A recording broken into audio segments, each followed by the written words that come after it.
माता जी चैनल में आप सभी का बहुत बहुत स्वागत है। मैं आज गणेश भगवान की कहानी सुनाऊं था कि गणेश भगवान और तुलसा माता की कहानी है। गणेश भगवान आप नदी रे किनारे गंगा रे किनारे आप जप करा बट माला पीरा आपकी माला पीरा खूब श्रृंगार करेड़ो गणेश भगवान के खूब सुंदर लगा।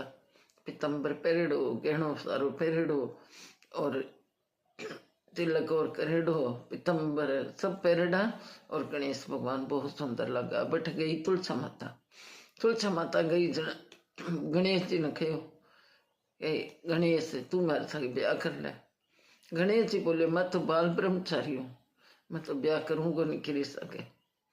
जना बोलिया कि तू ब्याह करे को नहीं। तुलसा माता ही निराश हो गया, गलत कह दी मैं। जना बोलिया